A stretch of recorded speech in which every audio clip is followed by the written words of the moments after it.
9살 소녀가 백주대낮에 끔찍한 공격을 당했습니다. 경찰은 용의자를 체포하고 수사하던 중 더욱 충격적인 사실들을 밝혀냅니다. 그의 차고에는 붉은 흔적이 남아있었고 집안에서는 여성들의 머리카락, 옷, 그리고 하이힐이 발견되었습니다. 대체 범인은 누구이며 왜 피해자들의 머리카락을 수집한 것일까요? 안녕하세요 여러분. 오늘은 호주의 변태 레너드 프레이저의 끔찍한 이야기를 들려드리겠습니다.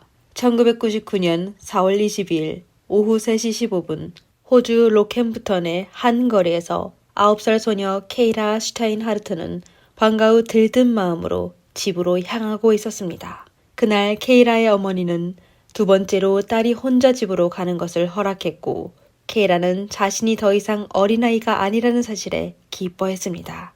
길모퉁이에 다다랐을 때 케이라는 지름길로 가기로 결심했습니다. 하지만 혼자 집에 가는 기쁨에 취해 케이라는 누군가 자신을 뒤쫓고 있다는 사실을 전혀 모르고 있었습니다. 얼마 지나지 않아 뒤따르던 남자는 갑자기 걸음을 재촉하더니 케이라를 덮쳐 잔디밭으로 끌고 갔습니다. 근처 주택에 살던 한 여성이 범행 장면을 목격하고 남편과 아들을 부른 뒤 곧바로 경찰에 신고했습니다. 남자는 어린 케이라를 데리고 몹쓸 짓을 하는 행동을 보였습니다. 곧 남자는 일어서서 케이라를 안고 근처에 주차된 빨간색 자동차 트렁크에 넣고 황급히 차를 몰고 사라졌습니다. 20분 뒤 경찰이 현장에 도착했지만 범인은 이미 사라지고 없었습니다. 현장에는 붉은 자국, 머리카락, 신발 자국과 함께 케이라의 책가방과 신발만이 남아있었습니다. 3명의 목격자는 범인이 흰색 상의와 노란색 반바지를 입고 있었고 빨간색 승용차를 운전했다고 진술했습니다. 하지만 거리가 너무 멀어 범인의 얼굴은 자세히 보지 못했지만 차량 번호는 기억하고 있다고 했습니다. 경찰에 신고한 여성 목격자는 자신이 조금 더 용감하게 행동했다면 케이라를 구할 수 있었을지도 모른다는 죄책감에 시달렸습니다. 경찰은 차량 번호를 조회했고 해당 차량이 폐차장에 있어야 할 차라는 사실을 알아냈습니다. 차량이 도난당했는지 아니면 불법적으로 판매된 것인지 확인할 수는 없었고 수사는 난관에 부딪혔습니다. 9살 소녀가 공격을 당하고 흔적도 없이 사라지자 경찰은 사건을 언론에 공개하고 시민들의 제보를 기다렸습니다. 며칠 후 한 교도관이 경찰에 결정적인 제보를 했습니다. 사건 당일 아들을 데리러 가던 길에 잔디밭 근처에서 흰색 셔츠와 노란색 반바지를 입은 남자를 봤는데 그가 자신이 근무하는 교도소에 수감되었던 49세의 레너드 프레이저라는 수감자라는 것입니다.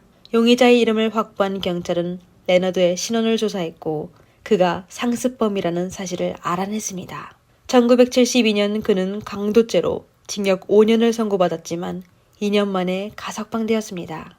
당시 심리학 전문가는 레너드가 정신질환을 앓고 있다고 진단했지만 아무런 치료도 하지 않았습니다. 출소 후 레너드는 한 여성을 공격하고 숲속으로 끌고 가 나쁜 짓을 했습니다. 그러다 일주일 사이에 또 2명의 여성을 추가로 공격하였습니다. 며칠 후 그는 한 가게에 침입하여 여성 직원을 가게 뒤편으로 끌고 가 범행을 저질렀습니다. 3일 뒤 그는 길에서 마주친 여성에게 나쁜 짓을 하려다 실패하여 여성은 가까스로 도망쳤습니다. 다시 체포된 레너드는 여러 건의 폭행 혐의로 징역 21년을 선고받았지만 7년 만에 또다시 가석방되었습니다. 하지만 그는 출소 직후 또다시 2명의 여성을 공격했고 징역 12년을 추가로 선고받았습니다. 레너드는 감옥에서 펜팔 친구를 사귀었었는데 그녀는 말기암 환자였습니다. 1997년 감옥에서 풀려난 레너드는 병원 근처 교회에서 펜팔 친구를 만나 그녀에게 몹쓸 짓을 했습니다. 레너드의 범죄 이력을 확인한 경찰은 즉시 그의 집으로 향했는데요. 당시 레너드는 여자친구 크리스와 함께 있었고 경찰은 두 사람 모두를 경찰서로 연행해 신문했습니다. 신문 과정에서 경찰은 크리스의 반응이 어딘가 이상하고 앞뒤가 맞지 않는다는 것을 눈치챘습니다. 알고 보니 그녀는 지적장애가 있었던 것인데요. 경찰은 크리스와 차분하게 대화를 이어갔고 사건 당일 그녀가 레너드와 함께 그의 친구 집을 방문했다는 사실을 알아냈습니다. 그 친구의 집은 케이라가 사라진 장소에서 차로 불과 몇 분 거리였습니다. 크리스는 레너드가 오후 3시 10분경 친구 집을 나섰고 2시간 뒤 다시 돌아와 자신을 태우고 강가로 향했다고 진술했습니다. 강가에 도착한 후 레너드는 크리스에게 차 안에 있으라고 지시하며 뒤를 돌아보지 못하게 했습니다. 크리스는 백미러를 통해 레너드가 트렁크에서 커다란 인형을 꺼내 강가로 걸어가는 모습을 봤고 그가 돌아왔을 때는 인형이 없었습니다. 경찰은 크리스가 말한 인형이 케이라일 가능성이 높다고 판단했습니다. 하지만 안타깝게도 크리스는 정확한 장소를 기억하지 못했는데요. 경찰은 레너드의 차 뒷좌석에서 케이라의 머리카락과 붉은 흔적을 발견했습니다. 레너드는 그날 자신은 친구의 부탁으로 케이라를 차에 태워준 것뿐이며 범인은 따로 있다고 주장했습니다. 하지만 경찰이 레너드가 지목한 친구를 조사한 결과 그는 확실한 알리바이가 있었습니다. 경찰에 구금된 레너드는 앨런이라는 친구를 만났습니다. 앨런과 레너드는 과거 같은 교도소에 수감되었던 사이였는데요. 당시 앨런은 경범죄로 복역 중이었기에 보석으로 풀려날 수 있었습니다.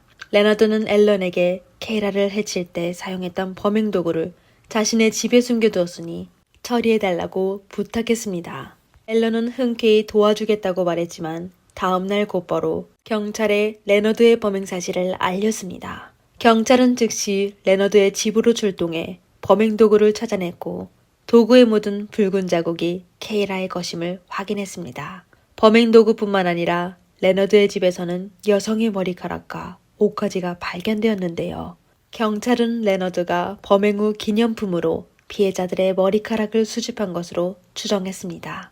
머리카락의 양으로 미루어 볼 때 피해자는 최소 6명에서 7명에 달했습니다. 지난 1년 동안 로캠프턴에서 여성 실종 사건이 잇따라 발생했는데 이 사건들이 레너드와 관련된 것은 아닐까요? 경찰은 앨런을 이용해 레너드의 범행 사실을 더 밝혀내기로 하고 구치소 감방에 CCTV를 설치했습니다. 연쇄범들은 자신의 범행을 다른 사람들에게 떠벌리고 싶어하는 경향이 있었기 때문입니다. 예상대로 레너드는 앨런에게 자신이 줄리 터너, 베벌리 레고, 실비아 베네데티를 어떻게 해쳤는지 자랑스러워하며 얘기하였습니다. 경찰은 세 사람의 실종 사건을 재검토하기 시작했습니다. 첫 번째 피해자는 39세의 줄리 터너였는데요. 그녀는 1998년 12월 28일 남자친구와 다툰 후 집을 나와 혼자 술집으로 향했습니다. 새벽 2시경 술집을 나선 후 그녀는 흔적도 없이 사라졌는데요. 며칠 뒤 전 남편과의 사이에서 낳은 딸이 경찰에 실종 신고를 했습니다. 처음에 경찰은 줄리의 남자친구를 유력한 용의자로 보고 조사했지만 아무런 증거도 찾지 못했습니다. 레너드가 줄리를 해쳤다고 자백한 후에야 경찰은 그가 진범이라는 사실을 알게 되었습니다. 레너드와 줄리는 같은 육류 가공 공장에서 일했었는데 레너드는 줄리가 정신적으로 불안정하다는 것을 알고 그녀에게 이사를 제안한 적이 있었습니다. 두 번째 피해자는 36세의 베벌리 레고였습니다. 베벌리의 가족은 과거 레너드의 이웃이었고 레너드는 그들의 집을 자주 방문했었는데요. 베벌리의 실종 시점은 1999년 2월 25일에서 3월 31일 사이였습니다. 1999년 3월 1일 누군가 길에서 베벌리의 지갑과 신분증이 들어있는 핸드백을 발견하였습니다. 베벌리의 집주인은 며칠 동안 그녀와 연락이 닿지 않자 경찰에 실종 신고를 했습니다. 세 번째 피해자 실비아 베네데티 역시 레너드와 아는 사이였습니다. 실비아의 남자친구와 레너드는 과거 같은 감방에 수감되었던 적이 있었고 출소 후에도 여러 번 만났습니다. 실비아는 1999년 3월 16일에서 22일 사이 한 호텔에서 몹쓸 짓을 당한 후 피해된 것으로 추정되었습니다. 당시 호텔은 수리 중이었는데 2명의 인부가 호텔 13호실에서 다량의 붉은 자국을 발견하고 경찰에 신고했습니다. DNA 분석 결과 붉은 자국은 실비아의 것으로 밝혀졌습니다. 경찰은 레너드의 집 냉장고에서 실비아의 옷과 신발 그리고 3명의 피해자 머리카락을 발견했습니다. 그리고 그의 차에서도 실비아의 붉은 자국이 발견되었는데요. 레너드에 대한 수사가 진행되자 경찰은 그가 1998년 8월 14세 소녀 나타샤 라이언을 해쳤다는 사실도 알아냈습니다. 나타샤와 레너드는 같은 볼링장에 자주 다녔고 두 사람이 사귀고 있다는 소문도 돌았습니다. 레너드와 같은 깜빵을 썼던 앨런은 레너드가 나타샤의 임신 사실을 알고 그녀를 해쳤다고 말한 적이 있다고 진술했습니다. 하지만 놀랍게도 5년 후 나타샤가 다시 나타났습니다. 알고 보니 그녀는 남자친구의 집에 숨어 지내고 있었던 것입니다. 레너드가 나타샤를 해치지는 않았지만 그가 집에 모아둔 피해자들의 머리카락은 모두 진짜였습니다. 발견된 머리카락 샘플 중 4명의 신원은 확인되었지만 나머지 3명의 신원은 밝혀내지 못했습니다. 경찰은 피해자들이 유기된 장소를 확인하려고 했지만 레너드는 앨런이 모든 사실을 경찰에 털어놓았다는 것을 알게 되어 더 이상 앨런과 대화하려 하지 않았습니다. 결국 경찰은 레너드를 직접 신문했지만 그는 아무것도 기억나지 않는다며 갑자기 어지럼을 호소하며 병원에 가고 싶다고 했습니다. 경찰은 레너드에게 케이라와 실비아를 해친 증거를 확보했다고 말하며 모든 사실을 자백하는 것이 좋을 거라고 경고했습니다. 레너드는 자신이 앨런에게 부탁해 범행 도구를 숨기려 했던 사실까지 밝혀지게 되자 더 이상 숨길 수 없다는 것을 깨달았습니다. 결국 그는 케이라를 유기한 장소를 자백했습니다. 케이라는 레너드가 여자친구 크리스를 데려갔던 강변에 버려져 있었습니다. 당시 케이라는 풀로 대충 덮여 있었는데요. 법의학자는 그녀의 부패가 너무 심해 숨진 원인을 밝혀낼 수 없었지만 케이라가 나쁜 짓을 당했을 가능성은 배제할 수 없다고 했습니다. 이후 몇 달 동안 레너드는 경찰의 계속된 신문에도 불구하고 나머지 피해자들을 어디에 유기했는지에 대해서도 입을 다물었습니다. 그러다 12월 21일 레너드는 마침내 줄리와 베벌리를 유기한 장소를 자백했습니다. 두 사람 모두 외딴 숲속에 버려져 있었고 잔디와 나뭇잎으로 덮여 있었습니다. 레너드는 줄리의 경우 사건 당일 술집에서 그녀를 만나 숲으로 데려가 해쳤다고 자백했습니다. 베벌리에 대해서는 어떤 때는 길에서 우연히 만났다고 말하고 또 어떤 때는 쇼핑몰에서 데려갔다고 말하는 등 진술이 오락가락했습니다. 경찰이 베벌리를 발견했을 때 그녀는 속옷만 입은 상태였습니다. 그녀는 너무 심하게 부패되어 정확한 숨진 시점을 알 수는 없었지만 머리에 심한 상처로 세상을 떠나게 된 걸로 확인되었습니다. 레너드는 경찰을 실비아를 유기한 장소로 데려갔는데 그녀가 모래에 얕게 묻혀져 이미 행인에게 발견된 후였습니다.